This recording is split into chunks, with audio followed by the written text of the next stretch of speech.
Alhamdulillah, kita kembali dipertemukan dalam kisah penuh hikmah dan air mata pelajaran hidup. Sebelum kita mulai, bagi yang beragama Islam, yuk tuliskan sholawat untuk Nabi Muhammad, agar kelak kita mendapat syafaat beliau. Supaya kita bisa saling mengenal, tulis juga di kolom komentar, dari mana asalmu, siapa tahu ada yang satu kota hari ini. Dan jika ingin cerita ini berakhir dengan kebaikan, jangan lupa like, subscribe, dan nyalakan lonceng notifikasimu, agar tidak tertinggal kisah-kisah yang menggugah hati. Semoga cerita ini menjadi cermin dan pelajaran berharga bagi kita semua. Ia menertawakan jamaah yang berdoa di depan Ka'bah, menganggap ibadah hanyalah formalitas. Tapi tak pernah tahu bahwa di balik tawa sinisnya, takdir sedang menulis balasan yang membuat dunia terbalik.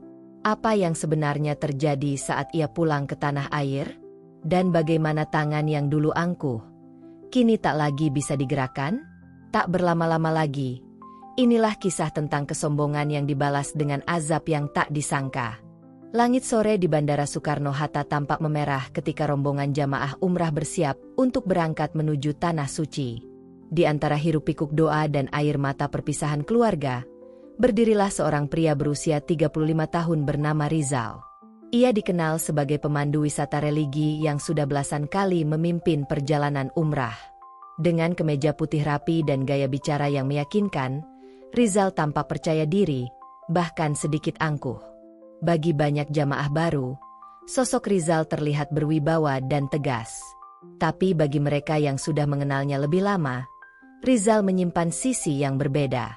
Ia sering menilai orang dari penampilan, memandang rendah jamaah yang sederhana, dan merasa bahwa tanpa dirinya perjalanan umrah takkan berjalan dengan baik.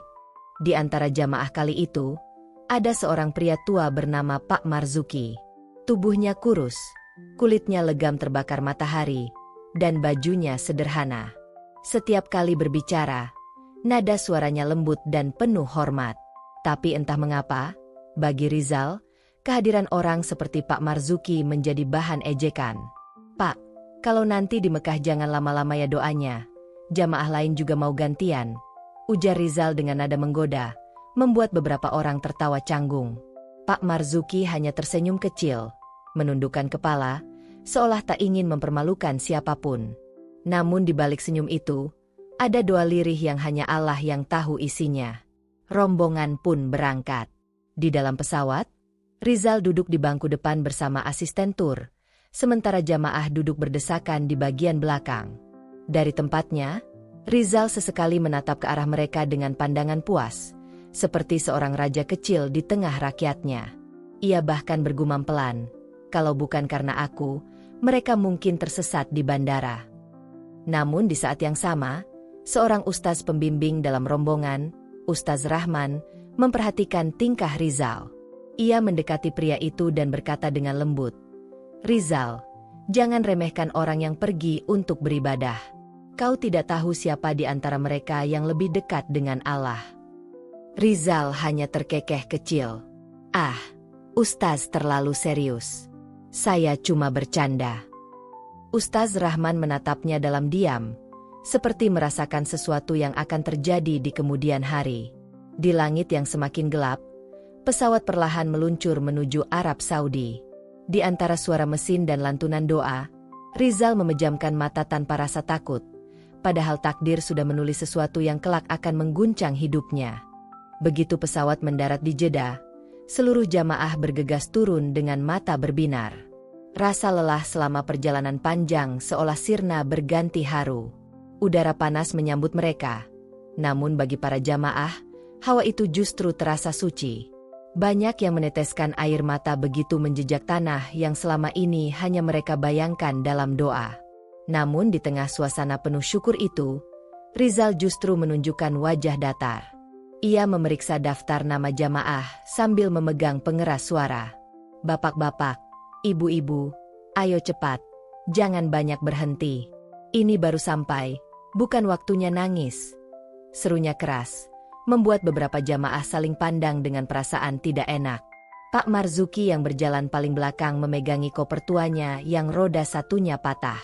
Ia berjalan perlahan, sambil sesekali berhenti mengatur napas. Rizal melihatnya dari jauh lalu mendengus. Selalu ada saja yang lambat. Kalau begini, rombongan bisa ketinggalan jadwal hotel. Salah satu jamaah muda berbisik pada Rizal, "Biar saya bantu, Pak." Tapi Rizal menepis. "Nggak usah. Biarkan saja. Mereka juga harus belajar disiplin."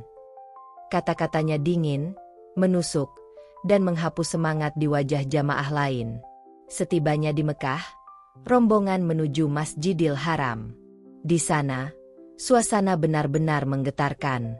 Lantunan talbiyah menggema, cahaya lampu menyoroti dinding putih yang menjulang, dan aroma air zam-zam memenuhi udara. Para jamaah menangis dalam sujud, bersyukur bisa menyaksikan Ka'bah dengan mata kepala sendiri. Namun Rizal hanya berdiri di pinggir, memantau dari kejauhan. Dalam hatinya ia berpikir, "Aku sudah sering ke sini. Rasanya biasa saja." Ia bahkan memandang jamaah yang berdoa lama dengan tatapan jenuh.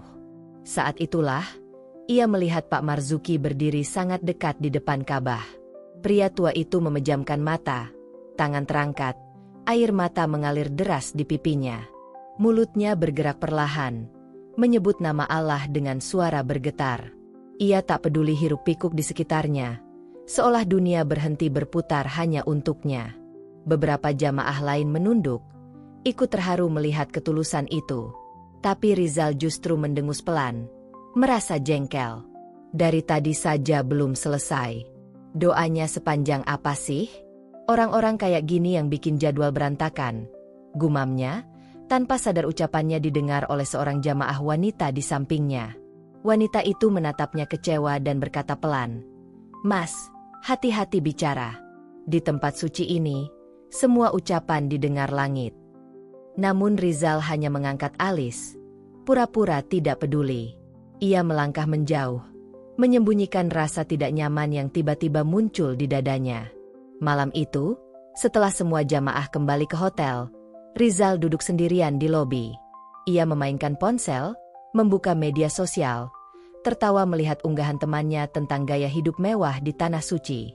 Di belakangnya, Ustaz Rahman muncul membawa segelas air. "Rizal, ingatlah, tempat ini bukan tempat kerja biasa. Setiap langkahmu di sini disaksikan malaikat. Jangan sampai lidahmu menjadi sebab turunnya murka Allah." Ucapan itu menancap di benaknya. Namun hanya sesaat. Rizal meneguk kopi dan menjawab datar, "Saya cuma melakukan tugas, Ustaz. Jamaah juga perlu diatur. Kalau terlalu lembek, nanti mereka semaunya sendiri." Ustaz Rahman menatapnya lama. Mengatur bukan berarti merendahkan. Namun Rizal tak menanggapi. Ia menatap keluar jendela, melihat siluet menara Masjidil Haram yang berkilau di malam hari. Hatinya tiba-tiba terasa berat, tapi egonya menolak untuk tunduk. Di luar sana, angin malam berhembus lembut membawa suara azan. Sementara Rizal, yang seharusnya merasa tentram di tanah penuh berkah itu, justru mulai digelisahkan oleh sesuatu yang tak bisa ia jelaskan. Hari-hari pertama ibadah berjalan lancar. Jamaah mulai terbiasa dengan jadwal padat antara tawaf, sa'i, dan sholat berjamaah.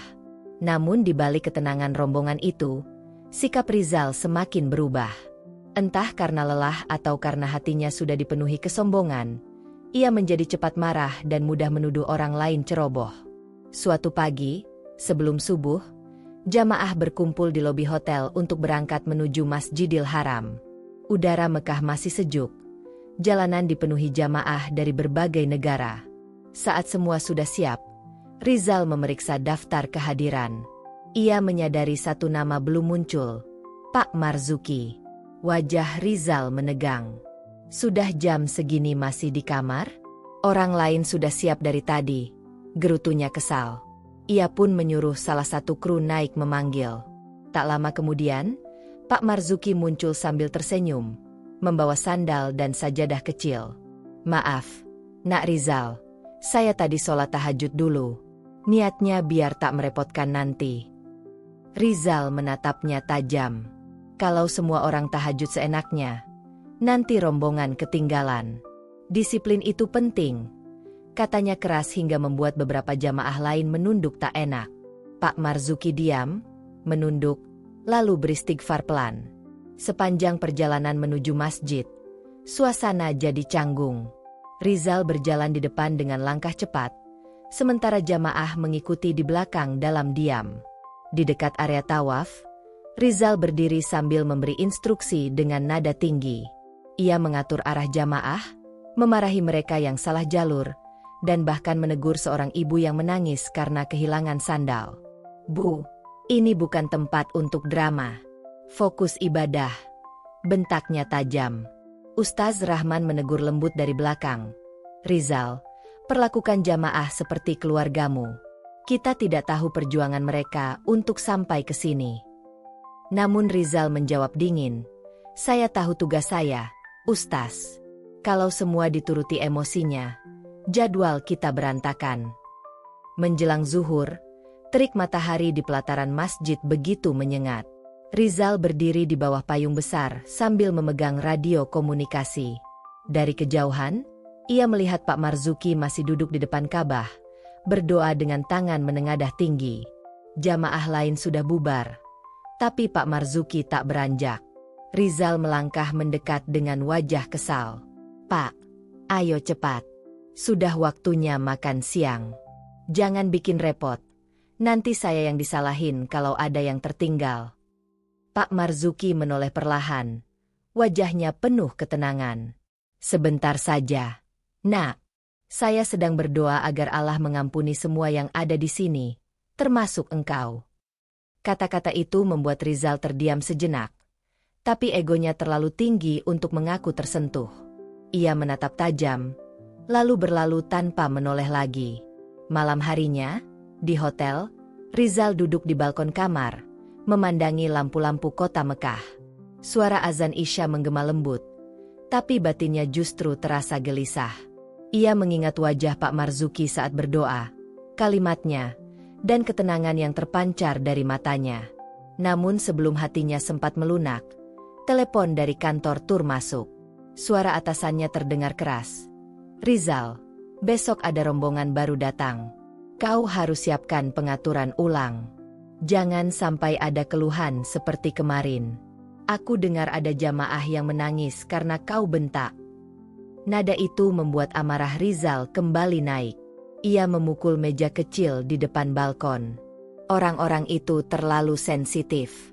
Aku hanya menegakkan aturan." Namun begitu tangannya menyentuh meja, rasa nyeri aneh tiba-tiba menjalar dari pergelangan kanan hingga ke siku.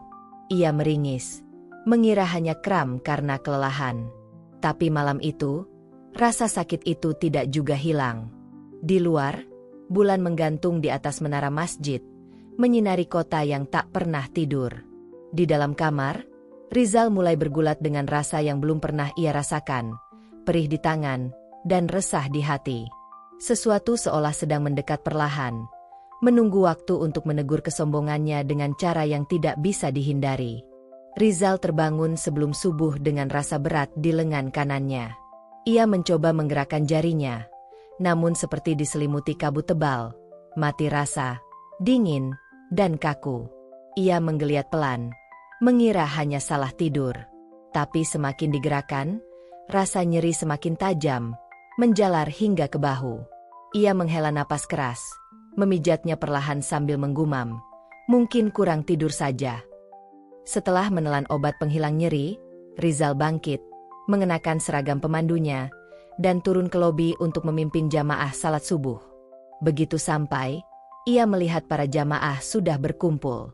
Wajah-wajah lelah namun penuh syukur itu menyambutnya dengan senyum tulus. Pak Marzuki bahkan menyapa pelan, "Assalamualaikum, Nak Rizal. Sudah lebih baik tidurnya malam ini?" Rizal hanya mengangguk singkat tanpa menatap langsung. "Baik, Pak. Ayo, jangan lama. Kita harus berangkat."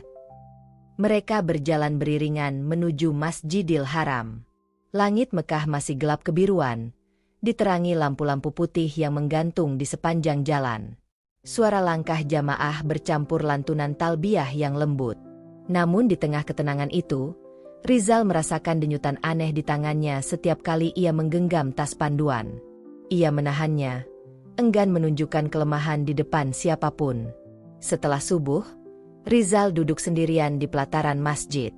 Dari kejauhan ia melihat jamaahnya masih berzikir, sementara Pak Marzuki sibuk membantu seorang nenek yang kesulitan berdiri. Pandangan itu membuat dadanya sesak tanpa sebab. Ada rasa iri yang tak bisa dijelaskan.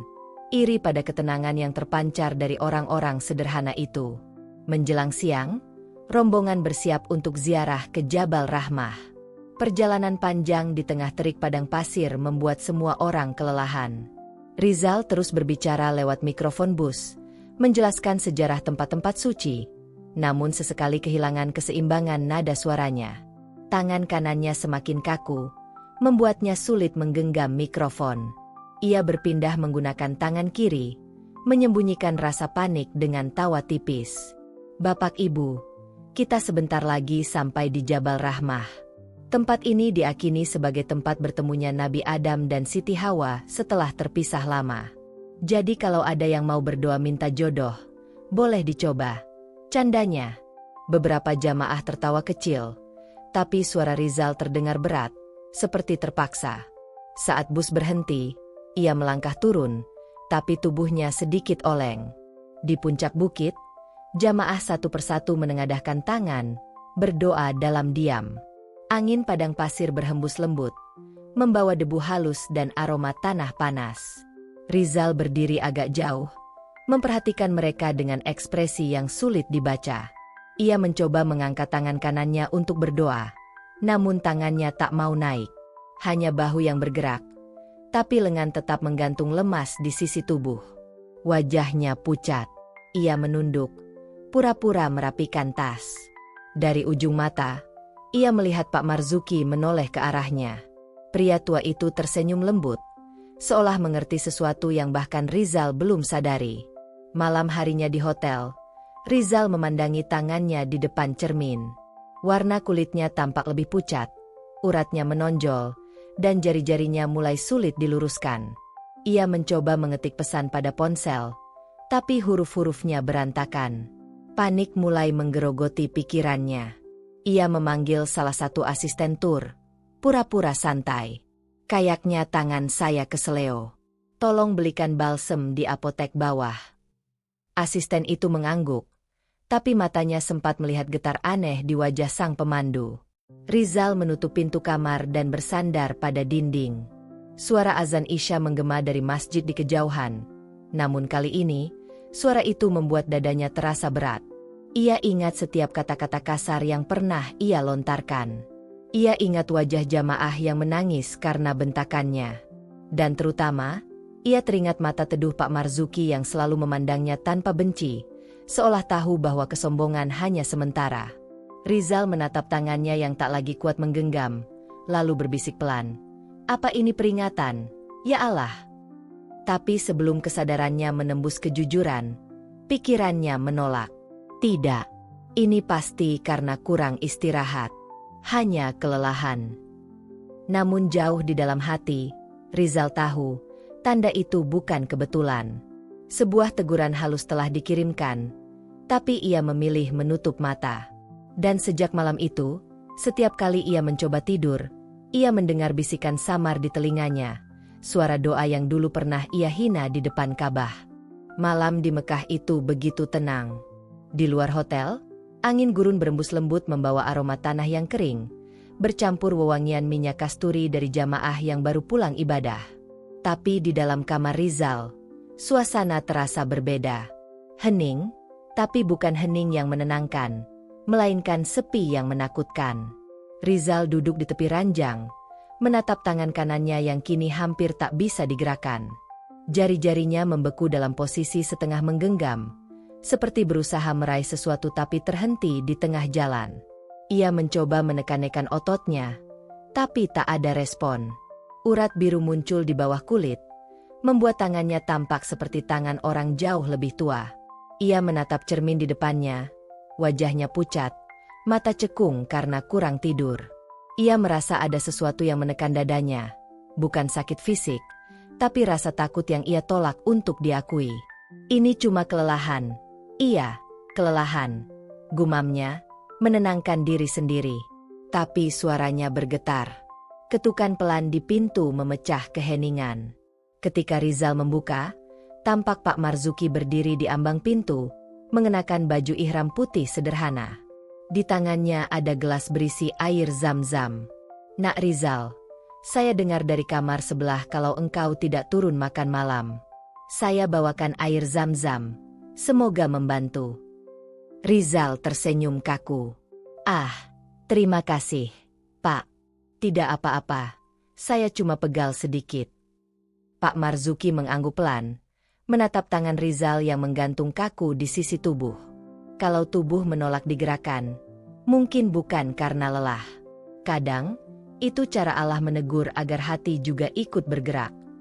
Kalimat itu membuat dada Rizal terasa sesak. Ia tidak menjawab, hanya memalingkan wajah. Pak Marzuki tidak memaksa. Ia meletakkan gelas air itu di meja dan berkata lembut, "Minumlah, nak. Air zam-zam tidak pernah datang tanpa izin Allah." Setelah pintu tertutup, Rizal menatap air itu lama. Bayangan wajahnya tampak di permukaan beningnya, tapi di sana seolah ia melihat sosok lain, dirinya yang dulu menertawakan orang yang berdoa lama di depan Ka'bah. Ia meneguk perlahan, dan entah mengapa, air itu terasa berbeda. Dingin, tapi sejuknya menusuk sampai ke dada. Malam itu ia tertidur dalam gelisah. Dalam mimpinya, ia berada di halaman Masjidil Haram. Di depannya berdiri Ka'bah, namun suasananya suram, langit berwarna abu-abu, dan angin berembus keras membawa debu. Di hadapannya muncul sosok berjubah putih. Wajahnya tidak jelas, tapi suaranya dalam dan menggema. "Engkau telah menghina orang yang datang kepada Tuhannya dengan air mata. Engkau menertawakan doa yang dijaga malaikat. Maka tangan yang dulu kau gunakan untuk menunjuk dan menghakimi, kini tidak lagi bisa menulis kesombonganmu." Rizal berusaha menjawab, tapi lidahnya keluh.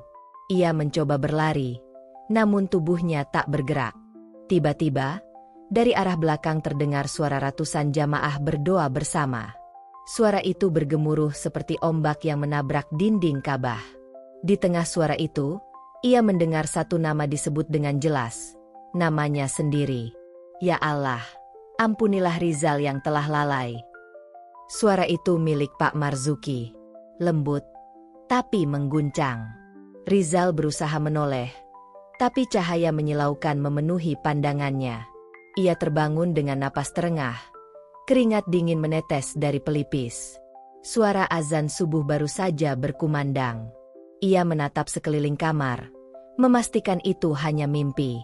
Namun ketika pandangannya jatuh pada tangannya sendiri, hatinya hampir berhenti berdetak. Jari-jari itu kini benar-benar tak bisa digerakkan sama sekali. Ia mencoba menampar pipinya dengan tangan kiri, berharap masih bermimpi. Tapi tidak. Ia sadar. Tangannya mati rasa. Dingin seperti batu. Ketukan pintu terdengar lagi. Kali ini Ustaz Rahman yang datang. "Rizal, beberapa jamaah ingin kau dampingi hari ini untuk tawaf wada. Bisa?" Rizal menelan ludah. Ia mencoba tersenyum tapi gagal. "Saya mungkin agak kurang enak badan, Ustaz." Ustaz Rahman memandangnya lama, lalu berkata pelan, "Kalau tubuhmu sedang sakit, istirahatlah. Tapi jangan biarkan hatimu ikut lumpuh. Kadang penyakit bukan di tangan, tapi di dalam dada." Ucapan itu menggema di benaknya lama setelah Ustaz Rahman pergi. Rizal menatap Ka'bah dari jendela kamarnya. Besar, hitam, dan agung. Untuk pertama kalinya sejak ia tiba di Tanah Suci, matanya terasa panas, dan butiran air mulai jatuh tanpa bisa ia tahan. Namun tangannya tetap kaku.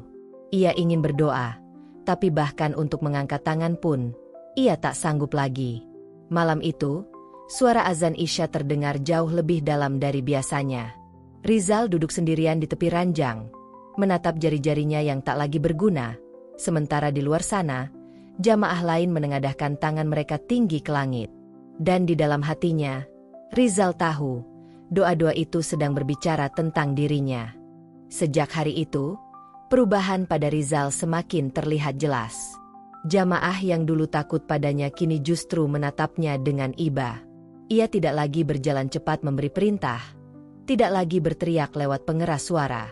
Setiap langkahnya kini pelan, setiap kata yang keluar dari mulutnya terdengar berat. Tangannya kini benar-benar lumpuh dari siku ke bawah.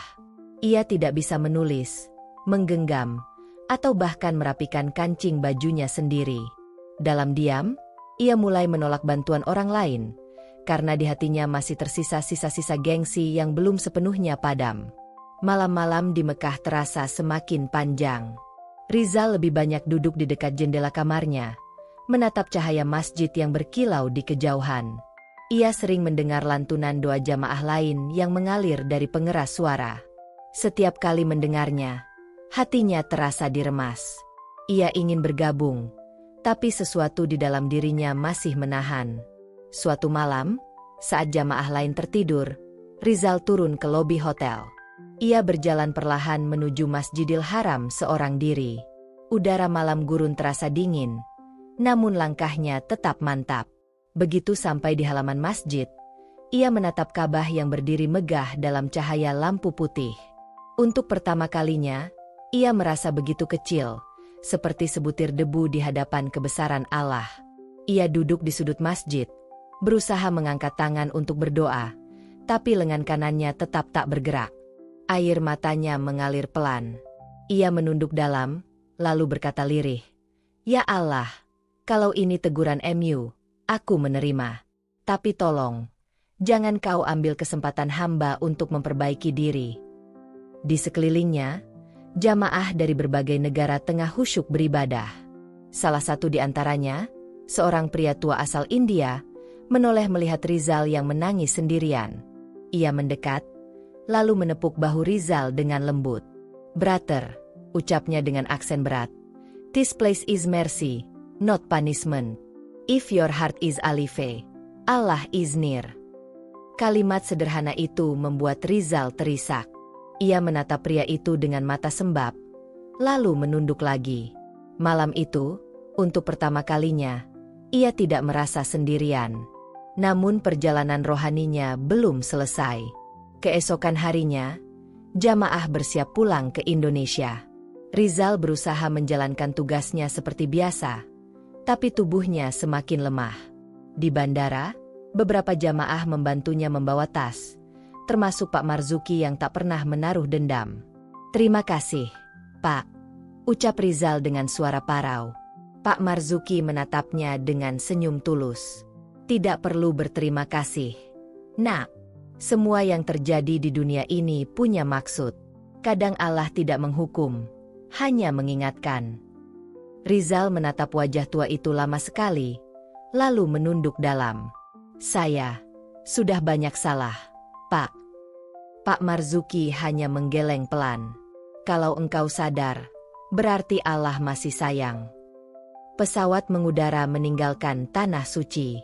Dari jendela, Rizal menatap Mekah yang perlahan mengecil di bawah sana. Air matanya menetes tanpa ia sadari. Ia teringat saat pertama kali datang dengan dada penuh kebanggaan. Kini ia pulang membawa tubuh lumpuh dan hati yang hancur. Tapi di antara rasa sakit itu, ada satu hal yang ia rasakan, keinginan untuk berubah.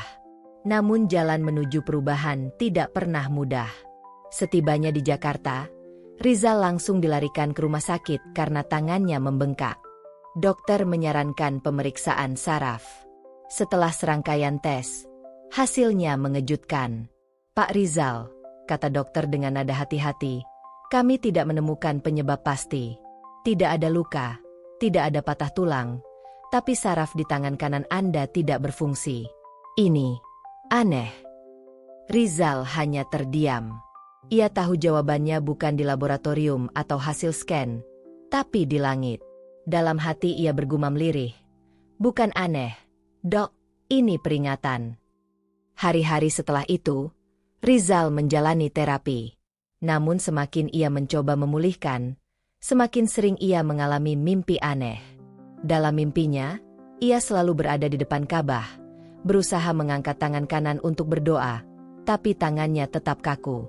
Setiap kali itu terjadi, ia mendengar suara lembut yang sama berbisik di telinganya. "Jangan sombong lagi, Rizal. Lidahmu sudah berkata, tanganmu yang kini bersaksi." Ia terbangun berkeringat, matanya merah, jantung berdebar keras. Dalam setiap hari yang dilaluinya, ia semakin sadar betapa banyak waktu yang telah ia sia-siakan untuk merasa lebih tinggi dari orang lain. Ia mulai sering diam, lebih sering menunduk, dan kini setiap kali melihat jamaah umrah lain di televisi, air matanya mengalir tanpa bisa ditahan. Namun belum selesai ujian itu. Tanda-tanda lain mulai muncul, dan penyakitnya mulai menyebar perlahan. Dan di titik itu, Rizal mulai memahami, kadang, azab bukan datang untuk mematikan, tapi untuk membuat seseorang benar-benar hidup. Hari-hari setelah kepulangan dari Tanah Suci berjalan lambat dan berat bagi Rizal. Ia kini lebih banyak menghabiskan waktu di rumah kontrakannya di pinggiran Tangerang, tempat yang dulu jarang ia singgahi karena terlalu sibuk memimpin rombongan ke luar negeri. Dinding rumah yang catnya mulai pudar kini terasa dingin dan sunyi. Di meja tamu, tumpukan brosur perjalanan umrah masih berserakan, saksi bisu masa lalu yang penuh kesombongan. Sejak tangan kanannya lumpuh, Rizal tidak lagi bisa bekerja. Pihak biro wisata memberi waktu istirahat panjang, namun ia tahu, itu hanyalah cara halus untuk mengatakan bahwa mereka tak lagi membutuhkannya. Ia, yang dulu dianggap ujung tombak perusahaan, kini hanya menjadi nama di daftar pegawai yang sudah tidak aktif. Pagi itu, ia duduk di kursi rotan sambil memandangi jemarinya yang kaku. Angin pagi meniup tirai jendela, membawa aroma tanah basah setelah hujan malam tadi. Dalam kesunyian itu, ia teringat kembali wajah-wajah jamaah yang pernah ia hina.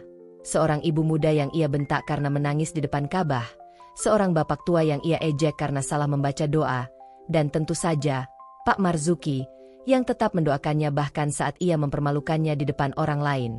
Rasa sesak menyeruak dari dadanya. Ia ingin berteriak, tapi yang keluar hanya isak kecil yang tertahan di tenggorokan. "Ya Allah, kenapa aku baru sadar sekarang?" gumamnya lirih. Di tengah kesedihannya, telepon genggamnya berdering pelan.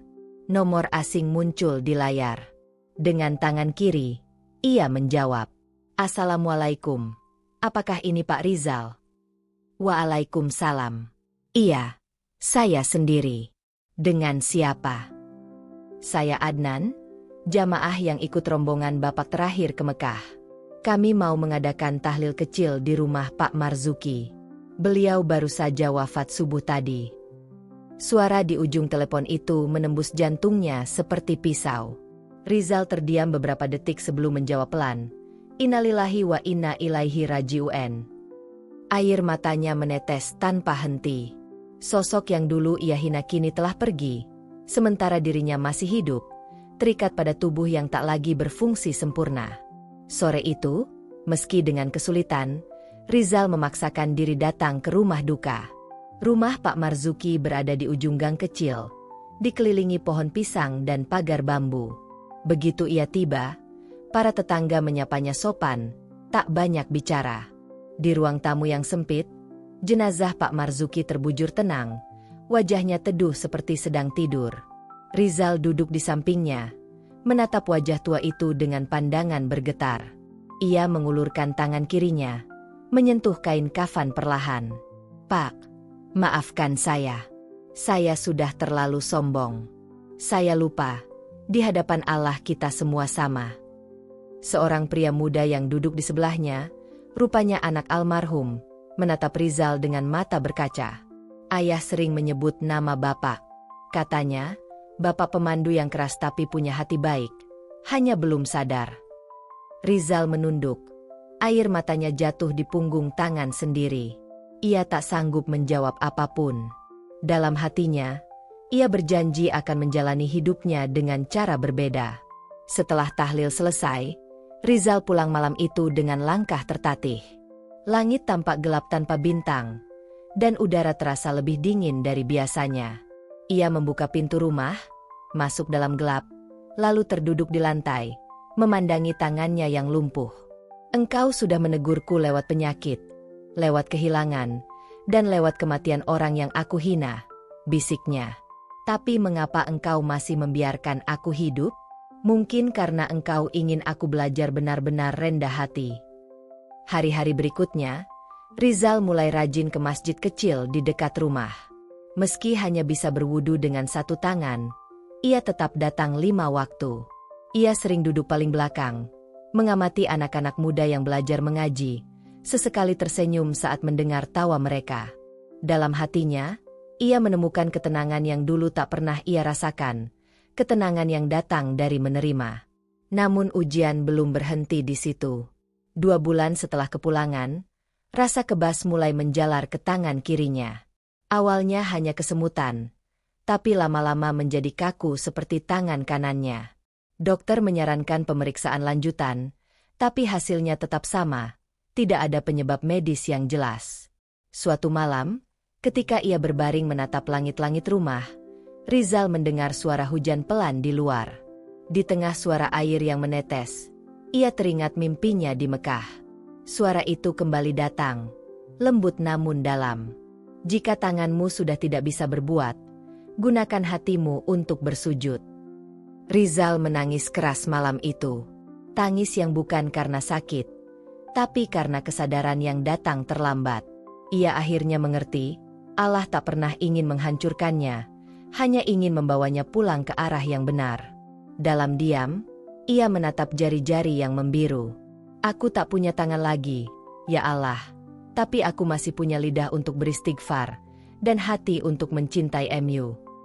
Sejak malam itu, Rizal tak pernah berhenti berzikir, bahkan ketika tubuhnya semakin lemah. Ia tahu perjalanan hidupnya belum berakhir, dan mungkin pengampunan itu masih jauh. Tapi ia sudah berhenti melawan. Kini ia hanya berjalan di jalan yang satu, jalan menuju penyesalan yang diterima dengan ikhlas. Namun sebuah peristiwa lain akan segera datang, dan mengguncang sisa hidupnya dengan cara yang lebih dalam lagi. 4 bulan telah berlalu sejak Rizal kehilangan sebagian besar fungsi tangannya. Kini, tubuhnya terasa lebih lemah dari sebelumnya.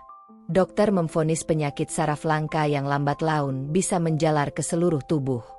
Ia disarankan menjalani fisioterapi rutin, tapi setiap kali jadwal terapi tiba, ia justru kehilangan semangat untuk berangkat.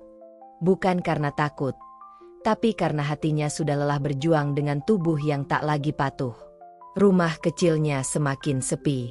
Di pojok ruang tamu, kursi kayu tempatnya biasa duduk kini dipenuhi debu. Kalender di dinding masih menunjukkan bulan keberangkatannya ke Mekah, bulan yang menjadi saksi awal dari semua perubahannya. Hanya suara azan dari masjid kecil di ujung gang yang kini menjadi teman sehari-harinya. Beberapa teman pemandu sempat datang menjenguk, namun setelah beberapa kali kunjungan, satu persatu mulai jarang muncul. Pihak biro wisata pun tak lagi menghubunginya. Hidup Rizal kini seolah berada di pinggir jalan yang sepi, hanya ada dirinya, waktu, dan penyesalan yang tak pernah selesai. Suatu sore, seorang pemuda datang ke rumahnya membawa kantong plastik berisi buah dan roti. Pemuda itu memperkenalkan diri sebagai Raffi, mantan jamaah yang pernah ia pandu 5 tahun lalu. Pak Rizal masih ingat saya? Saya dulu ikut rombongan yang ke Madinah tahun 2018. Waktu itu Bapak banyak bantu saya saat saya kehilangan paspor. Rizal terkejut mendengar nama itu. Ia memandangi wajah Raffi lama-lama, lalu tersenyum samar. Ya, aku ingat sekarang. Kau yang panik waktu itu sampai hampir mau pulang sendiri. Raffi tertawa kecil. Iya, dan Bapak yang tenangkan saya. Terima kasih ya, Pak. Rizal menunduk. Itu dulu, Nak. Sekarang aku malah lebih sering membuat orang susah. Raffi menggeleng tegas. Tidak, Pak. Saya banyak belajar dari perjalanan itu. Kadang Allah mengizinkan kita tersesat dulu supaya tahu rasanya dituntun. Ucapan itu membuat mata Rizal berkaca. Ia menatap pemuda itu dalam-dalam, lalu berkata lirih. Aku pernah terlalu bangga dengan langkahku sendiri. Sekarang aku bahkan tak bisa mengangkat sendok tanpa bantuan. Raffi tersenyum lembut. Mungkin Allah ingin tangan Bapak istirahat, supaya hati Bapak yang bekerja menggantikan. Setelah Raffi pulang, Rizal termenung lama di kursinya. Kata-kata pemuda itu menggema di kepalanya, seperti gema doa dari masa lalu yang tak pernah benar-benar hilang. Ia menatap kedua tangannya yang kini benar-benar lumpuh. Bahkan untuk menulis istighfar di secari kertas pun ia tak mampu. Beberapa hari kemudian, hujan turun deras membasahi jalanan kecil di depan rumahnya. Air mengalir membawa daun-daun kering, menciptakan suara lirih di selokan. Rizal duduk di dekat jendela, memandangi hujan itu sambil memutar tasbih yang dulu dibelinya di Mekah, satu-satunya benda yang masih ia bisa gerakan dengan bantuan bahu kirinya. Setiap butir yang berpindah, ia menyebut nama Allah dengan suara serak. Sore menjelang maghrib, listrik tiba-tiba padam. Rumah menjadi gelap, hanya tersisa cahaya lilin kecil di meja. Dalam remang itu, Rizal merasakan kehadiran yang sulit dijelaskan. Bukan sosok nyata, tapi seperti hawa dingin yang menyelimuti seluruh ruangan.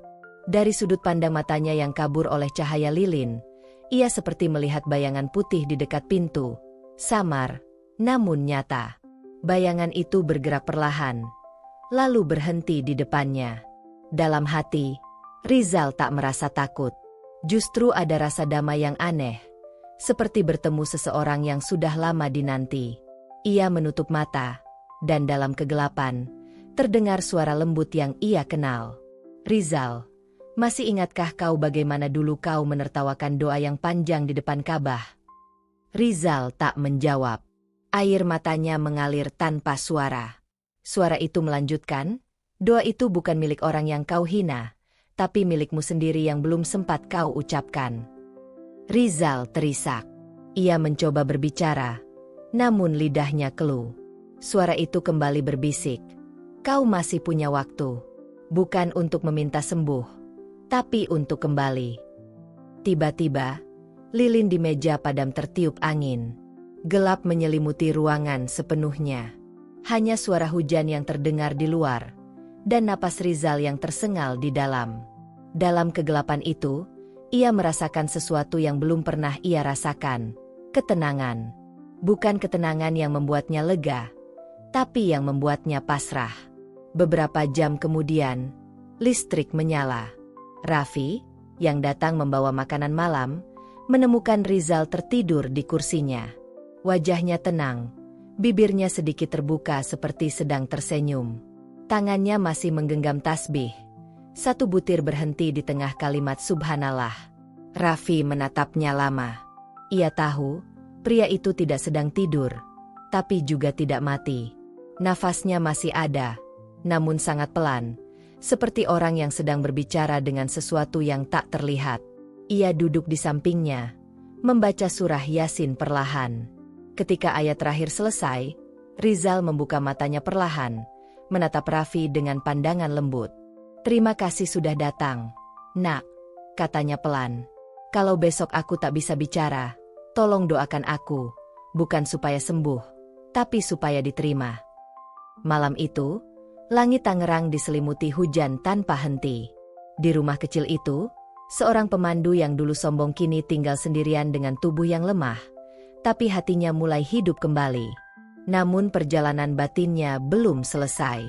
Sebuah ujian terakhir masih menunggu, ujian yang akan menentukan apakah penyesalannya benar-benar tulus atau hanya ketakutan menjelang ajal. Pagi itu, langit Tangerang diselimuti kabut tipis. Matahari malu-malu menembus awan kelabu. Di rumah sederhana di ujung gang sempit itu, Rizal duduk bersandar di kursinya dengan tubuh semakin lemah. Kedua tangannya kini benar-benar lumpuh. Ia bahkan tak lagi bisa mengangkat sendok untuk makan. Setiap hari, seorang tetangga tua bernama Bu Sumi datang membantunya menyiapkan makanan dan membersihkan rumah. Pak Rizal, hari ini mau saya suapkan bubur ya? Tanya Bu Sumi lembut. Rizal mengangguk dengan senyum samar. Terima kasih, Bu. Semoga Allah membalas kebaikan Ibu. Setiap suapan terasa pahit bukan karena buburnya, tapi karena hatinya penuh perasaan bersalah. Dulu, di Tanah Suci, ia berdiri tegap di hadapan ratusan jamaah, bangga dengan suaranya yang keras dan wibawa yang seolah tak tergoyahkan. Kini, ia hanya bisa duduk lemah, menunggu belas kasihan dari tetangga yang bahkan dulu tak pernah ia sapa. Selepas zuhur, Raffi datang menjenguk lagi. Ia membawa Al-Quran kecil dan duduk di samping kursi Rizal. "Saya bawakan ini, Pak. Ayah saya dulu bilang, kalau membaca Al-Quran dengan hati, meskipun tanpa suara, Allah tetap mendengarnya." Rizal menatap Al-Quran itu lama sekali, lalu matanya memerah. "Aku dulu hafal banyak ayat, Nak, tapi aku jarang mengamalkannya. Lidahku sibuk mengatur orang lain, bukan menasihati diri sendiri."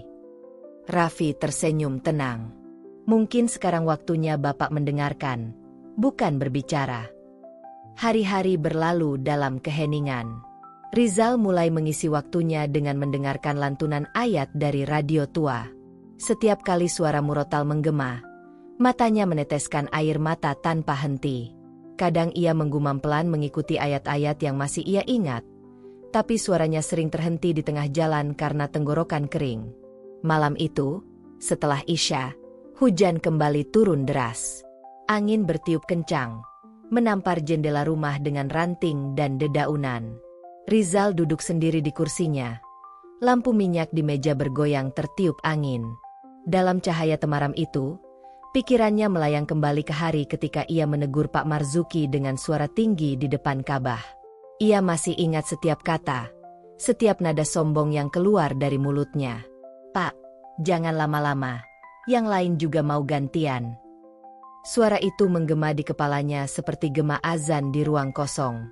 Rizal menutup mata, menggigit bibir, menahan sesal yang begitu dalam. "Ampuni aku, ya Allah, aku terlalu buta oleh kesombongan." Suara azan dari radio tiba-tiba berhenti. Rumah menjadi sunyi total. Dalam keheningan itu, Rizal mendengar sesuatu, suara lembut yang datang entah dari mana. Suara itu bukan manusia, bukan pula angin. Suara itu terasa langsung masuk ke dadanya. "Rizal, apakah kau masih ingat bagaimana dulu kau berkata takkan tersesat di tanah suci?" Tubuh Rizal gemetar. Ia ingin menjawab, tapi lidahnya keluh. Air matanya menetes deras. Suara itu melanjutkan, "Kini engkau tahu, bukan kaki yang tersesat, tapi hati. Dan engkau telah menemukannya kembali." Tiba-tiba cahaya lampu minyak meredup. Dalam remang itu, Rizal melihat bayangan hitam berlutut di depannya. Ia tak merasa takut. Ada kedamaian yang justru menenangkan. Bayangan itu berkata pelan, "Doamu sudah diterima, tapi ampunan itu bukan untuk diucapkan, melainkan dijalani." Rizal menatap langit-langit rumahnya, lalu berkata dengan suara lirih, "Kalau memang masih ada waktu, izinkan aku menebus semuanya." Beberapa hari kemudian, meski tubuhnya lemah, Rizal meminta Raffi menemaninya ke masjid. Dengan bantuan kursi roda, ia dibawa ke sana saat menjelang subuh. Begitu tiba di serambi masjid, udara pagi yang dingin menyapa wajahnya. Jamaah lain menatapnya penuh hormat. Mereka mengenal Rizal sebagai mantan pemandu yang dulu sombong, tapi kini selalu datang dengan kepala tertunduk dan senyum damai. Ketika azan dikumandangkan, air mata Rizal jatuh begitu saja. Ia menatap saf jamaah yang bersiap salat, lalu memejamkan mata. Dalam hati ia berdoa tanpa suara, "Ya Allah, jika kau izinkan aku hidup lebih lama, jadikan sisa nafasku bermanfaat bagi orang lain. Tapi jika waktuku telah habis, terimalah aku dalam keadaan bertaubat." Setelah salat, imam masjid menghampirinya. "Pak Rizal, kami senang Bapak kembali ke masjid. Kalau mau, setiap sore bisa bantu saya menyampaikan kisah perjalanan umrah pada anak-anak muda. Biar mereka tahu, perjalanan suci bukan tentang jauh berjalan, tapi dalamnya hati." Mendengar itu, Rizal menunduk dan tersenyum. "Insya Allah, Ustaz. Selama lidah ini masih bisa bergerak, saya ingin berbagi." Hari demi hari, Rizal mulai menceritakan kisahnya kepada para pemuda kampung. Suaranya pelan, namun setiap kalimatnya mengandung pelajaran yang menembus hati. Ia tak lagi bercerita tentang hotel mewah di Mekah atau fasilitas perjalanan, melainkan tentang bagaimana doa seorang petani tua mampu mengguncang takdir seseorang yang angkuh. Satu sore, saat ia bercerita di teras masjid, hujan turun perlahan. Para pemuda mendengarkan dengan khusyuk. Rizal tersenyum bahagia, namun di balik senyum itu, dadanya terasa sesak. Napasnya mulai pendek, keringat dingin mengalir di pelipis. Ia berhenti bicara, menatap langit, lalu berbisik, "Ya Allah, terima kasih karena Engkau masih memberiku waktu untuk berbagi." Ia menunduk pelan, menatap tasbih di pangkuannya, lalu berkata dengan tenang, "Segala puji bagi MU, ya Rab. Kini aku tahu arti perjalanan pulang." Detik berikutnya, kepalanya bersandar di sandaran kursi. Hujan masih turun lembut, dan senyum itu tetap terukir di wajahnya. Anak-anak muda yang mendengar kisahnya malam itu tidak tahu bahwa di depan mereka, seorang hamba baru saja menutup bab terakhir kehidupannya dengan damai. Dan di luar sana, langit yang mendung tiba-tiba memantulkan cahaya keemasan di antara awan. Seakan memberi isyarat bahwa di balik azab yang berat, selalu ada pintu maaf yang terbuka bagi mereka yang benar-benar kembali. Hari berganti minggu, kabar kematian Rizal menyebar cepat di lingkungan tempat ia tinggal. Banyak yang datang melayat, sebagian besar tidak pernah mengenalnya secara dekat, tapi mereka semua tahu kisah tentang mantan pemandu umrah yang lumpuh karena menghina jamaah di Tanah Suci. Namun sebelum ajal benar-benar menjemput, hidup Rizal sempat berubah dalam cara yang tak disangka siapapun. Beberapa hari sebelum kepergiannya, Raffi datang lebih awal ke rumah seperti biasanya. Ia membawa mushaf besar dan sebotol air zam-zam. Di dalam rumah yang remang, Rizal duduk di kursi rotan tua. Tubuhnya kini semakin kurus. Pipi cekung, mata sayu, tetapi di wajahnya terpancar ketenangan yang belum pernah ia miliki sebelumnya. "Raffi," katanya pelan, "aku sudah menulis sesuatu dengan bantuanmu. Tolong bacakan keras-keras sebelum aku pergi nanti." Raffi menatapnya bingung. "Tulisan apa, Pak?" "Surat permintaan maaf untuk semua jamaah yang dulu pernah aku pandu." Beberapa minggu sebelumnya, Rizal memang memohon pada Raffi agar membantunya menulis. Ia mendikte kata demi kata dengan suara lemah, sementara Raffi mengetiknya di laptop kecil. Surat itu tidak panjang, tapi setiap kalimatnya mengandung air mata penyesalan. "Kepada saudara-saudaraku yang pernah berjalan bersamaku di Tanah Suci, maafkan aku yang dulu menganggap diriku lebih suci. Aku lupa bahwa setiap langkah menuju Ka'bah adalah undangan dari Allah, bukan tiket dari perusahaan. Jika tangan kananku kini mati, biarlah ia menjadi saksi bahwa lidah dan kesombonganku telah bersalah." Ketika Raffi membacakan surat itu hari itu, Rizal menutup mata. Air mata menetes di pipinya. Ia berbisik pelan, "Katakan pada mereka, jangan takut miskin, jangan takut dianggap rendah. Takutlah kalau hati tak lagi bergetar saat mendengar nama Allah." Malamnya, Raffi mengajaknya ke masjid untuk terakhir kali. Jamaah sudah mengenal Rizal. Mereka menyambutnya dengan hangat, sebagian mencium tangannya dengan hormat. Imam masjid meminta Rizal memberi sepatah dua patah kata untuk para jamaah muda. Dengan suara yang pelan tapi bergetar, Rizal berkata, "Dulu aku pikir ibadah itu soal cepat dan disiplin. Aku lupa bahwa sabar dan kasih adalah bagian dari ibadah juga. Jangan pernah remehkan orang yang berdoa lama, karena mungkin ia sedang berbicara langsung dengan Tuhan yang kalian puja."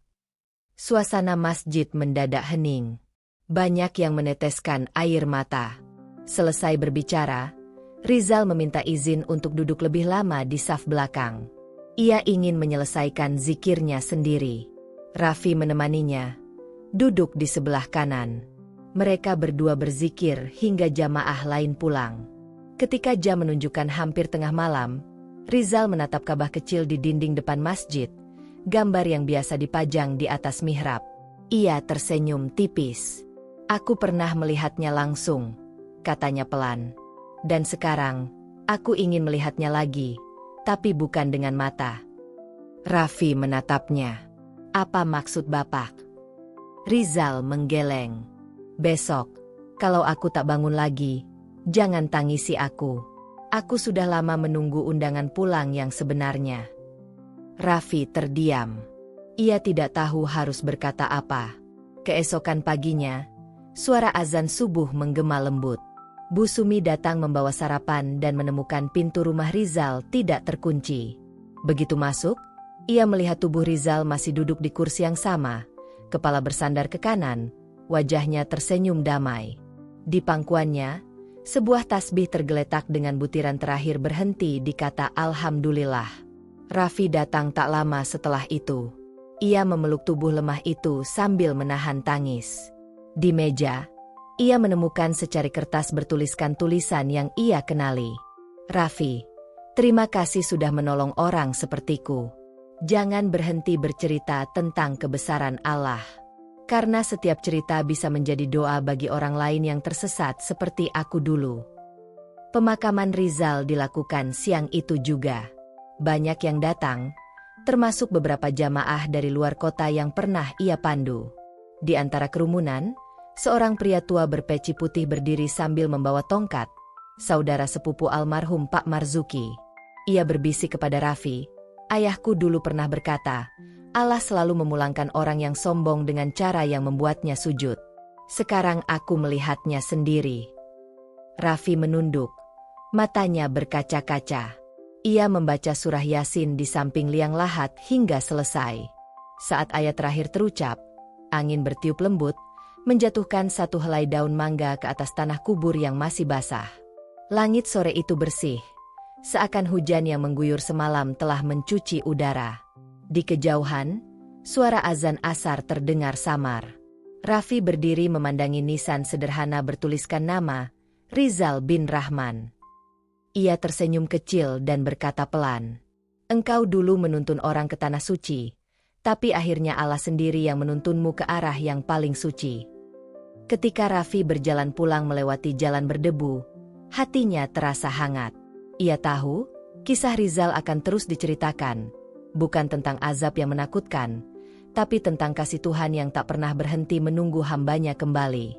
Di langit yang mulai berwarna jingga, seekor burung melintas cepat, meninggalkan bayangan di atas masjid kecil di ujung gang. Dan dari dalam masjid itu, suara anak-anak muda yang belajar doa terdengar riuh. Di antara mereka masih terngiang kalimat yang selalu diajarkan Rizal. Jangan sombong karena kau bisa membimbing orang ke Ka'bah. Bersyukurlah kalau Allah masih menuntunmu untuk sampai ke sajadah. Beberapa minggu setelah pemakaman Rizal, suasana kampung kembali berjalan seperti biasa.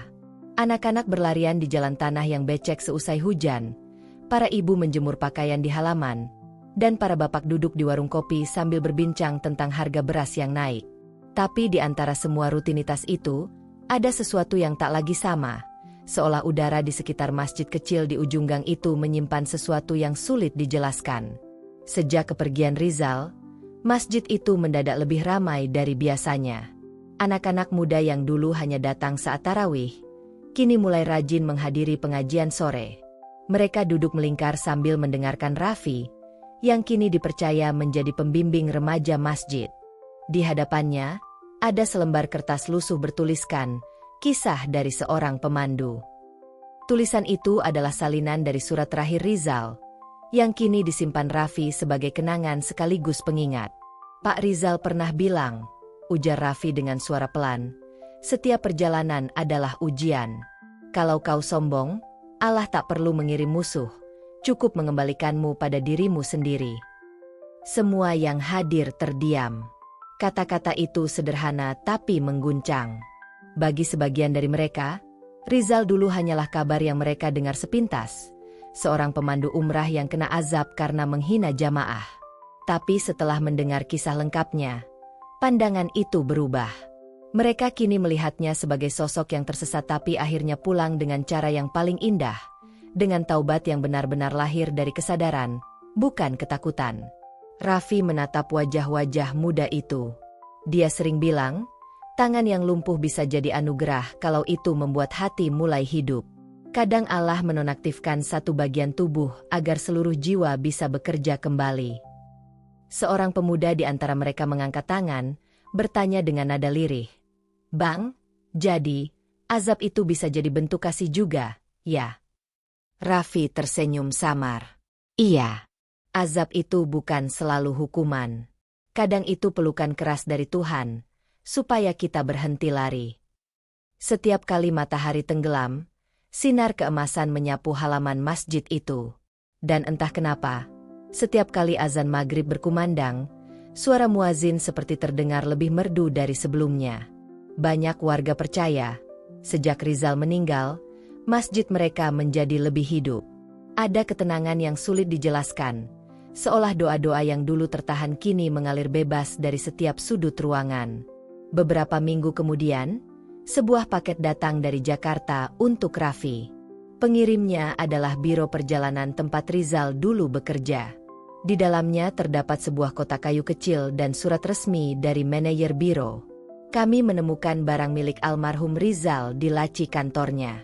Di dalamnya ada buku catatan perjalanan umrah yang belum pernah ia serahkan. Kami pikir, Bapak yang paling tepat untuk menyimpannya. Raffi membuka kotak itu perlahan. Di dalamnya, ada sebuah buku bersampul coklat dengan tulisan tangan rapi, catatan perjalanan ruhani. Di halaman pertama, tertulis kalimat yang membuat bulu kuduknya berdiri. Catatan ini bukan tentang tempat, tapi tentang hati. Aku pernah memandu orang ke rumah Allah, tapi baru sekarang aku tahu, ternyata rumah itu juga ada di dalam diri.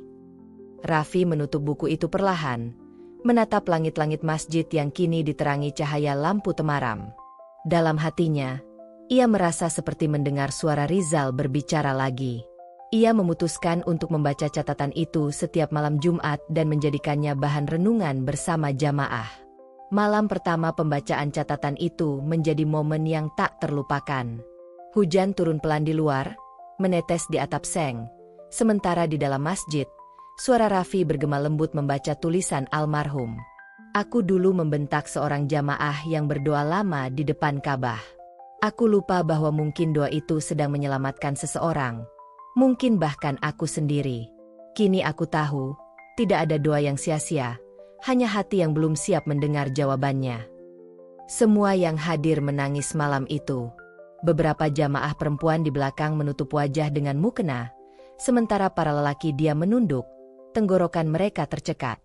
Setelah pengajian selesai, seorang lelaki tua mendekati Raffi.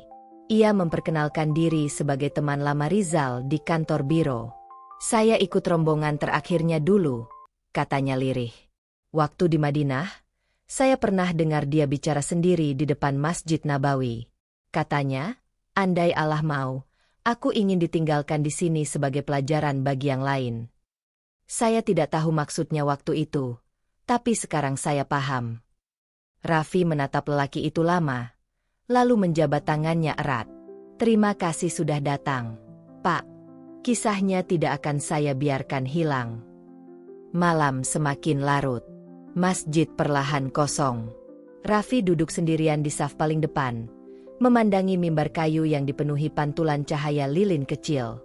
Dalam keheningan itu, ia berbisik pelan, Pak Rizal, engkau sudah tiada, tapi kisahmu masih berjalan. Mungkin inilah cara Allah menunjukkan bahwa orang yang menyesal dengan tulus tidak pernah benar-benar hilang. Di luar sana, angin membawa aroma tanah basah dan sisa hujan. Daun-daun mangga bergoyang pelan, seolah ikut berzikir. Dan di langit, di antara awan yang tersisa, satu bintang tampak lebih terang dari yang lain, seperti cahaya yang menandai bahwa perjalanan Rizal belum berakhir, hanya berpindah ke dimensi yang tak lagi bisa dijangkau manusia. Setahun telah berlalu sejak kepergian Rizal. Musim hujan kembali datang, membasahi tanah kampung kecil yang dulu menjadi saksi akhir perjalanan hidupnya. Di halaman masjid, pohon mangga yang pernah menaungi makamnya kini tumbuh subur. Daunnya rimbun, dan setiap sore anak-anak sering bermain di bawahnya. Tak ada yang tahu pasti sejak kapan suasana masjid itu berubah begitu hangat, tapi semua orang di kampung sepakat. Ada sesuatu yang menetap di sana, sesuatu yang membuat mereka betah berlama-lama di rumah Allah.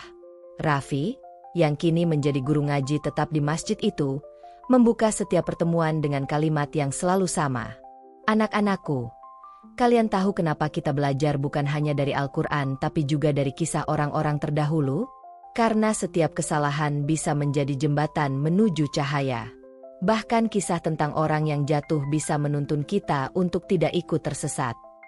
Setiap kali Raffi menyebut nama Rizal, masjid menjadi hening. Semua seolah tahu, nama itu bukan sekadar nama, tapi simbol perjalanan seorang manusia dari kesombongan menuju keikhlasan. Di belakang masjid, makam sederhana dengan batu nisan bertuliskan Rizal bin Rahman kini tak pernah sepi dari peziarah. Banyak jamaah dari luar kota datang, bukan untuk mencari karomah, tapi untuk merenungi pelajaran yang ditinggalkannya. Suatu sore, setelah salat asar, Raffi duduk sendirian di dekat makam itu. Hujan baru saja reda, aroma tanah basah menyelimuti udara. Ia membuka catatan terakhir Rizal yang sudah mulai menguning di tepi halamannya. Di halaman paling belakang, ada paragraf yang belum pernah ia baca sebelumnya, seolah tulisan itu baru terlihat hari itu, padahal selama ini ia sudah berkali-kali membacanya. Jika suatu hari aku sudah tak bisa bercerita, biarlah yang bercerita adalah bekas langkahku. Katakan pada siapapun yang mendengar kisahku, bahwa aku tidak dihukum. Aku hanya dipanggil untuk belajar cara mencintai Tuhan tanpa syarat. Jangan takut pada azab.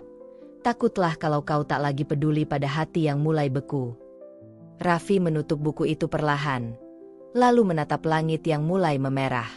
Hatinya bergetar. Ia sadar, kisah ini bukan hanya tentang seorang pria yang lumpuh karena kesombongan, tapi tentang cinta Tuhan yang datang dalam bentuk yang tak selalu manis. Beberapa hari kemudian, tepat di malam Jumat, masjid kembali dipenuhi jamaah. Lampu-lampu dinyalakan, tikar digelar, dan suara hujan di luar menjadi latar alami yang lembut. Raffi berdiri di depan mimbar, memegang mikrofon kecil. Malam ini, katanya, kita menutup pembacaan terakhir dari catatan perjalanan almarhum Rizal bin Rahman. Ia membuka halaman terakhir buku itu, lalu membacakan dengan suara bergetar. Aku dulu mengira, ujian hidup adalah beban. Tapi setelah tangan ini tak bisa bergerak, baru aku tahu, ujian adalah cara Allah mengajari hambanya tentang makna tunduk. Aku kehilangan pekerjaan, kehilangan kebanggaan, kehilangan tenaga. Tapi aku menemukan sesuatu yang tak bisa digantikan, ketenangan saat menyerah total kepada Allah. Kini aku tak takut mati, karena aku sudah belajar hidup. Masjid sunyi. Suara tangisan jamaah terdengar di setiap sudut. Bahkan para lelaki yang biasanya menahan diri tak sanggup menutupi mata yang basah. Raffi menutup buku itu dan berkata pelan, "Inilah akhir kisah seorang manusia biasa yang tersesat di jalan mulia. Ia bukan wali, bukan ulama, hanya seseorang yang pernah lupa bahwa ibadah bukan tentang posisi tubuh, tapi posisi hati." Setelah itu, jamaah berdiri, mereka menggelar doa bersama. Udara terasa berat oleh haru, tapi juga hangat oleh keikhlasan. Ketika doa selesai, angin bertiup masuk dari jendela, meniup perlahan halaman buku yang terbuka kembali pada bagian awal, bagian di mana Rizal menulis tentang awal perjalanannya sebagai pemandu umrah. Halaman itu bergetar lembut, seolah ikut berzikir bersama mereka. Beberapa bulan kemudian, kisah hidup Rizal mulai tersebar luas. Raffi menulis ulang catatan-catatan itu dan menerbitkannya dalam bentuk buku kecil berjudul Tangan yang Menyentuh Langit. Buku itu dibagikan gratis di setiap rombongan umrah yang berangkat dari Jakarta. Para pemandu baru menjadikannya bacaan wajib sebelum berangkat ke Tanah Suci. Di bandara, sebelum naik pesawat, Raffi sering melihat calon jamaah membaca buku itu sambil terisak. Mereka menyeka air mata, lalu menatap ke arah Mekah dengan hati yang lebih lembut. Tak ada satupun dari mereka yang tahu seperti apa wajah Rizal sebenarnya, tapi mereka semua mengenalnya lewat kisahnya. Di tanah air, di kampung kecil tempat makamnya berada, kehidupan terus berjalan. Masjid itu kini dikenal sebagai Masjid Ar-Rahman, nama yang diambil dari nama ayah Rizal, juga lambang kasih Allah yang Maha Pengasih. Setiap Jumat sore, anak-anak membaca doa di serambi sambil menatap langit senja, dan di antara suara tawa mereka, selalu ada satu kalimat yang mereka hafal dari guru mereka. Jangan takut kalau hidupmu pernah gelap, karena gelap itulah yang membuat cahaya berarti. Langit sore itu perlahan berganti jingga, Burung-burung kembali ke sarang, dan azan maghrib menggema dari menara masjid dengan gema yang panjang dan lembut. Di balik nisan yang sunyi, seolah terdengar bisikan halus, bukan dari dunia, tapi dari jiwa yang sudah damai. Aku dulu berjalan untuk membimbing orang menuju rumah Allah. Kini aku telah sampai di rumah itu, bukan di tanah Mekah, tapi di hati yang akhirnya mengenal Tuhan. Cahaya lampu masjid menyorot lembut ke makam itu, membuat batu nisannya tampak berkilau basah oleh embun. Dan di balik semua kisah tentang azab, kutukan, dan penderitaan, tersisa satu pesan abadi, bahwa setiap luka yang datang dari langit selalu membawa rahmat di dalamnya, asalkan manusia mau menunduk dan belajar darinya. Maka tamatlah kisah seorang pemandu umrah yang jatuh oleh kesombongan, tapi bangkit dalam penyesalan. Ia berakhir bukan sebagai orang terkutuk, melainkan sebagai hamba yang akhirnya menemukan makna sejati dari perjalanan pulang. Bukan perjalanan ke Mekah, melainkan perjalanan kembali kepada Allah.